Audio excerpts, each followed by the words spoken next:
네, 최근에 또 시장의 핵심이 되고 있는 것이 환율 문제인데요. 환중일 환율을 좀 점검을 해본 이후에 무역 구도에 대해서 오늘 찬찬히 살펴보는 시간 마련을 했습니다. 조용찬의 차이나뷰 미중산업경제연구소의 조용찬 소장과 함께합니다. 안녕하세요. 예, 안녕하십니까? 네, 우리나라 증시가 엔화 약세로 상당히 올해 출발이 좋지 않았었는데 이 엔화 약세로 인한 충격은 중국도 좀 마찬가지라고요. 네, 아무래도 지금 현재 한중일 삼국의 경제 구조가 서로 분업 구조를 갖고 있다 보니까 한 나라의 통화가 약세가 전개되면은 다른 나라에 영향을 미칠 수밖에 없습니다. 특히 엔화와 관련해서는 한국과 중국이 공히 지금 우려를 표시를 하고 있는데요. 엔화 움직임을 역대로 보면은 미일 간의 장기 금리 차가 확대가 됐을 경우에 엔화가 약세가 초래되는 그 경우가 상당히 많았습니다. 현재 미일 간의 장기 금리 차는 2%까지 벌어지면서 현재 1달러 105엔까지 하락을 했는데요. 그 그림을 보시면요. 앞으로 미일 간의 금리 차 같은 경우는 0.6% 정도 더 확대될 것으로 보여집니다. 아무래도 일본의 물가가 계속 상승 추세에 타고 있고요. 미국의 금리가 계속 올라가고 있기 때문에 앞으로 화 같은 경우는 달러에 대해서 7엔 정도 더 떨어질 것으로 보여지는데요. 이렇게 되면 올해 엔화는 1달러에 110이 내야지 112엔까지 하락할 것으로 보여집니다. 이렇게 되면은 수요 측면에서 보면은 해외 시장에서 한국과 중국의 주력 수출 품목이 일본과의 경쟁에서 밀리게 되고요. 또 공급 측면에서는 일본의 싼 수입 제품이 수입되다 보니까 아무래도 중국과 우리나라의 주식시장뿐만 아니라 경제에도 악영향을 받을 것으로 보여집니다. 다음 그림을 보시면요. 한국과 중국 그리고 일본과의 그 경제 관계를 나타내는 그림입니다. 우리나라 같은 경우에는 밑에 그림인데요. 가전 부분들, 자동차 부분들에 대해서 일본과 경합도가 상당히 좀 큰 모양을 보여주고 있습니다. 네. 그리고 중국 같은 경우는 일본과 비교해서 로테크 부분 쪽에서 경합을 벌어지고 있는데요. 이 때문에 앞으로 중국 같은 경우에는 첨단 산업의 고도화 그리고 또 해외 나가 있는 일본 제품들의 저가 공세에 밀려서 일본과 관련해서는 아무래도 상당한 어려움을 겪지 않을까 보여집니다. 네, 흔히 우리는 또 일본 엔화 약세와 관련해서 자동차 이야기를 워낙 많이 듣다 보니까 우리나라와 일본의 수출 경합도는 잘 알고 있었는데 중국과는 그렇게 큰 경합도가 없다라고 많이들 생각하실 텐데 좀 이런 인식도 좀 바뀌어야 되겠습니다. 네, 그렇습니다. 네, 아무튼 엔화 약세가 이렇게 계속해서 진행이 될 것임은 자명한 사실인 것 같은데 그럼에 따라서 우리나라와 중국 각각 어떤 업종군에 더 큰 영향을 미치게 되는 건가요? 네, 한중일 삼국은 공이 똑같이 일반 기계라든지 자동차 그리고 전기 전자 쪽을 주력 산업으로 하고 있습니다. 이러다 보니까 엔화 움직임에 따라서 외국인 투자가들의 움직임도 상당히 민첩하게 움직이는데요. 일본 엔화하고 주가의 상관관계를 보면은 플러스 0.96입니다. 거의 동행을 하게 되고요. 반면에 엔화와 코스피의 상관관계는 마이너스 0.7입니다. 그러니까 엔화가 움직임과 동시에 코스피 같은 경우는 상대적으로 반대 움직임을 취하게 되는데요. 특히 산업별로 보도록 하겠습니다. 그림을 보시면요. 수출에서 차지하는 공업 비중이 가장 많은 부분이 우리나라 같은 경우에는 수송기계 부분입니다.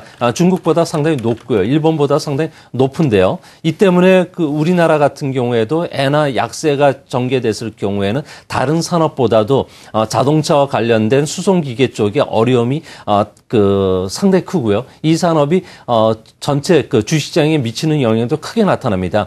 반면에 일본에 비해서 중국 같은 경우에는 일반 기계라든지 전기 기계 부분에서 수출 의존도가 상당히 높기 때문에요. 엔화가 약세가 됐을 경우에 일반 기계나 전기 기계들이 약세가 전개될 수밖에 없는 상황입니다. 이 때문에 우리나라도 그렇고 일본도 그렇고 중국도 그렇고요. 매력적인 신상품들을 계속 출시를 해야 되는데 이 부분들이 시간이 걸리기 때문에 우리나라나 중국 같은 경우는 국내 부품사들에 대해서 가격 하락 압력이 가중이 된다는 점에서는 앞으로 엔화 약세가 전개될수록 부품 회사들의 실적은 더 악화되는 추세를 띌 것으로 보여집니다. 네, 그렇군요. 엔화 약세, 환율과 관련해서 가장 큰 이슈가 되고 있는 상황인데 그렇다고 또 위안화 절상 문제를 우리가 얘기하지 않을 수 없지 않습니까? 위안화 절상 문제로 인해서 엔화 약세 그래서 위안화 절상으로 우리나라 같은 경우에는 지금 샌드위치 위기다라는 이야기도 많이 나오고 있는데 이러한 것이 산업에 미치는 영향은 어떻습니까? 네, 지금 현재 그 위안화 같은 경우는 그 1달러에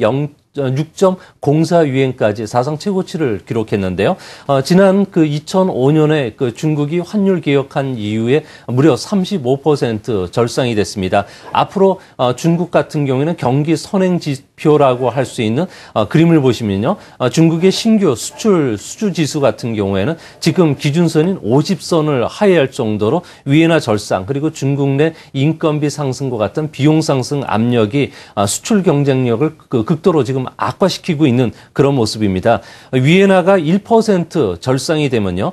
중국에서는 그 전통적인 수출 제품인 명방직 같은 경우는 3%포인트 정도 떨어지게 되고요. 모방직 같은 경우는 2%, 의류 같은 경우는 6% 악화됩니다. 이것뿐만 아니라 전통적인 수출 제품이라고 할 수 있는 왕구나 피혁, 전자제품 같은 경우에는 마진율이 3%에 불과하기 때문에 위안화가 앞으로 5위엔 시대로 들어간다면 아무래도 중국 내에서 많은 기업들이 북위 23도 국가인 태국이나 미얀마, 캄보디아 쪽으로 밀려나갈 가능성이 높습니다. 그런 측면에서 보시면은요, 다음 그림을 보시면은 네. 중국의 자동차 수출 추이를 볼 수가 있습니다. 최근 들어와서 마이너스 성장을 하고 있는데요. 중국 같은 경우는 자동차 수출이 무려 100만 대 이상 증가하는 그 수출 그 대국입니다.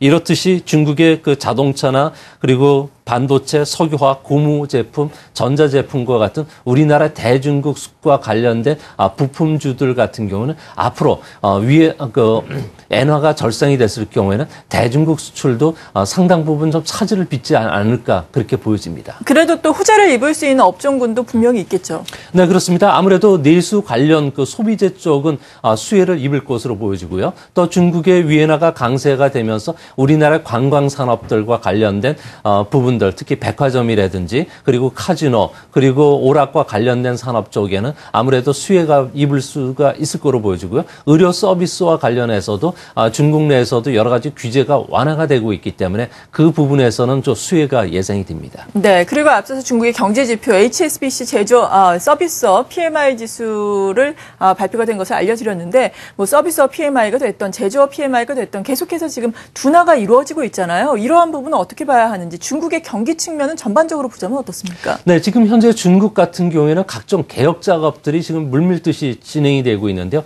이 작업들이 서로 충돌되는 부분들이 상당히 많습니다. 이 때문에 실질 금리는 계속 올라가게 되고요. 물가도 올라가다 보니까 씀씀이가 좀 줄어드는 이런 모습을 보여주고 있습니다. 하지만 현재 추세를 보면은 기준선 50선을 상회를 하고 있기 때문에 현재 그 중국의 경기는 계속 확장 국면에 들어선 것으로 보여지고요. 그림을 보시면요. 중국의 경기 순환 국면을 나타내는 그림입니다. 현재는 회복기 중간 정도에 들어가고 있는데요. 앞으로 중국과 관련해서는 해외 쪽과 관련된 그 상황이 호전이 됐을 경우에는 중국은 U자형 성장 패턴을 그릴 것으로 보여지고요. 하지만 중국의 개혁 작업이 둔화되든지 그리고 물가 상승 압력이 거세졌을 경우에는 오히려 L자형 성장 내지 완만한 그 나이키형의 성장 패턴을 좀 그리지 않을까 보여집니다. 뭐 그런 측면에서 보면은 중국과 관련해서는 앞으로 그 정책 그 연착륙을 할 수 있는 정책 그 미세 조정 여부에 따라서 중국 경제가 크게 달려 있기 때문에 이 부분과 관련해서 좀 주목하셔서 보셔야 되지 않을까 생각이 됩니다. 네, 그렇다면 올해 전반적으로 중국의 GDP 성장률 목표는 어느 정도인지 이 목표를 달성할 수 있을지도 궁금한데요. 네, 올해 중국 정부 입장에서는 성장률 목표는 이번 3월 4일 날 개최되는 전인대에서 발표하게 되는데요. 현재는 중국 정부가 앞으로 2010년 대비 2020년까지 GDP 그 규모를 2배로 확대시킬 예정으로 있기 때문에 7% 성장 목표는 한선으로 정할 것으로 보여집니다. 이 때문에 올해는 중국의 성장률은 7.4% 전후가 예상이 되고요. 그림을 보시면은요, 중국의 GDP 성장률을 나타내는 분기별 현황입니다. 그림에서 보시면은 상반기에는 7.5% 전후에서 움직일 것으로 보여지고요. 하반기로 갈수록 7% 초반으로 떨어질 것으로 보여집니다. 이뿐만 아니라 수출입 증가율은 8% 전후가 예상되고요. 소비는 13%, 그리고 고정자산 투자는 19%, 그리고 소비자 물가 지수는 3.5% 정도로 연착륙할 가능성은 좀 높아 보입니다. 네. 그리고 마지막으로 주식 투자자 입장에서 봤을 때 중국 경제와 관련해서 또 짚어봐야 할 것들 어떤 것들이 있을까요? 네, 아무래도 중국과 관련해서는 사련 개혁 조치와 다른 한 규제가 완화가 됩니다. 특히 올해는 760개 수입 품목에 대해서 규제가 완화가 되는데요. 특히 생활 필수품과 관련된 부분들의 규제가 완화되는데 주목하셔야 됩니다. 특히 줄기세포와 같은 그 의료용 화장품과 관련해서는 중국 정부가 규제를 완화시켰고요. 또 의료기계 쪽에서도 규제가 완화됐기 때문에 대중국과 관련된 수출이 늘어날 것으로 보여집니다.